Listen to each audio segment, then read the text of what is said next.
Hi, families. This is Miss Matozo. I just wanted to spend a few moments reviewing the 2020-2021 HMS Student Handbook. Annually, our handbooks are updated to be reflective of the most current policies and procedures adopted by the Haddonfield Board of Education.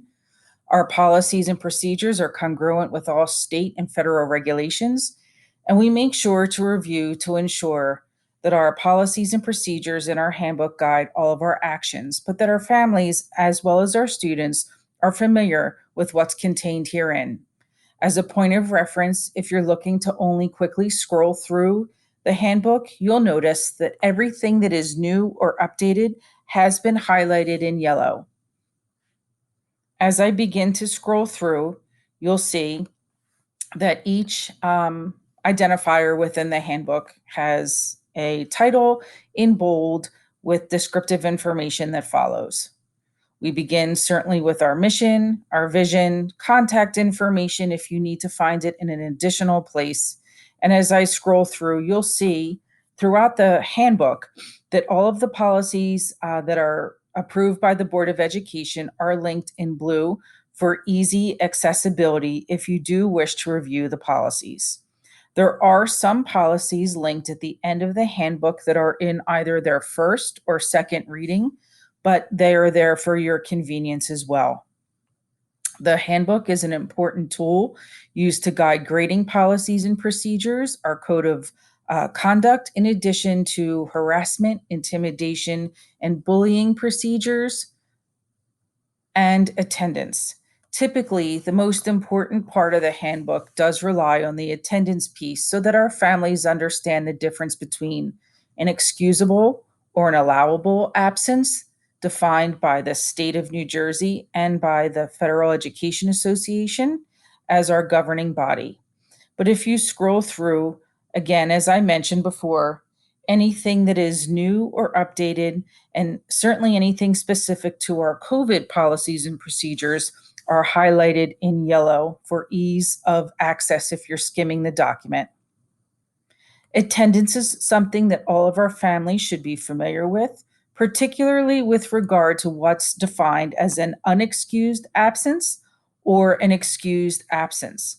We do not have the flexibility to define what an excused absence is and must follow the mandates specific to what it means to be considered excused.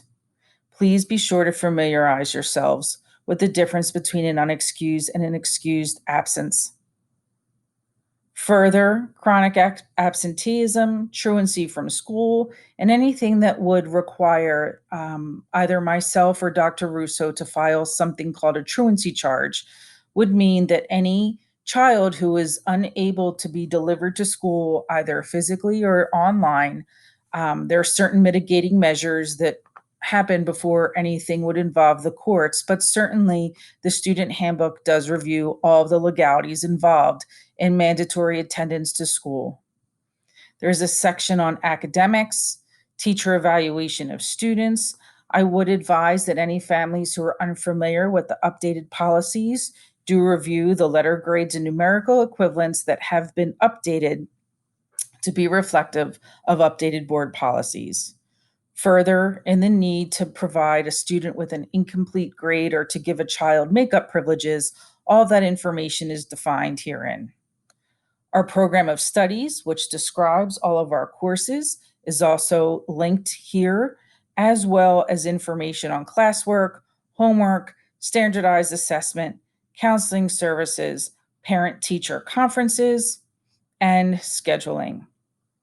You'll find information on mid-marking period reports, rec hall, school-issued items, and again, anything that we needed to add specific to our opening during COVID-19.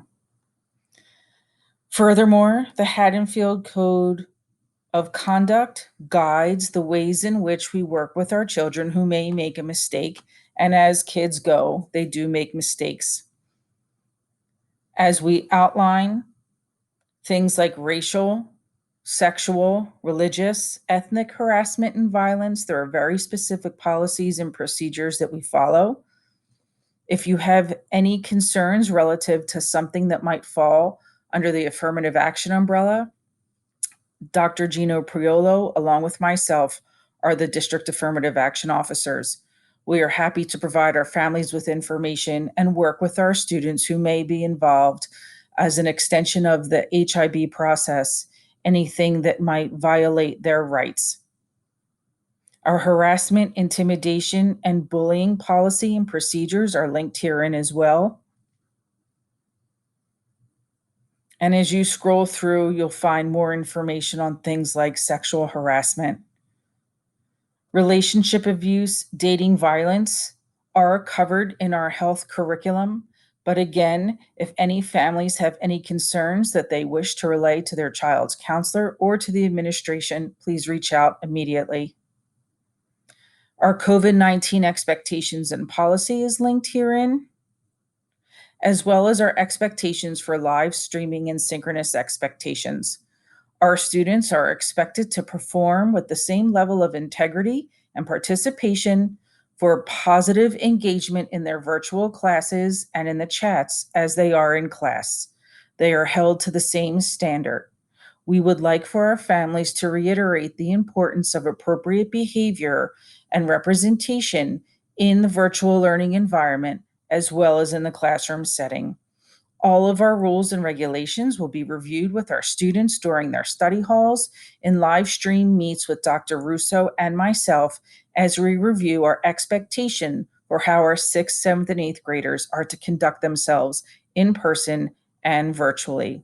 However, our families should familiarize themselves with our student code of conduct in the event that anything is questioned. And again, anything that is in yellow is something that is new and updated. This is certainly a lot of information to process. So, what Dr. Russo and I tried to do, if you scroll down a little farther, is you can find a chart. And again, in the chart, you can take a look at where the infraction might be and the level of interventions, remediation, or consequences that ensue. Additionally, there's information on how to access support in the event that one of our students may be found in possession of illicit or illegal drugs or alcohol or tobacco, which also includes vaping, e-cigarettes, and any mechanism that would be used to vape. And further along, you'll find more information on things like assemblies, fire drill instructions, medication procedures, and so forth. And finally, at the bottom, or I should say near the end of the document, we list our awards and honors, our academic achievement, the changes that we've made to our awards as we recognize our students for all of their successes in their 8th grade year. And then again, as I had mentioned, the updated or soon to be updated policies that are in their first or second reading. So again, families, this is not required reading, but certainly something with which you should be familiar. That will be linked to our website, shared in our e-blasts, and chunks will be shared throughout the year with a focus on things like attendance, our COVID policies and procedures, and anything that bears reiterating. Thank you for your time, families, and enjoy your day.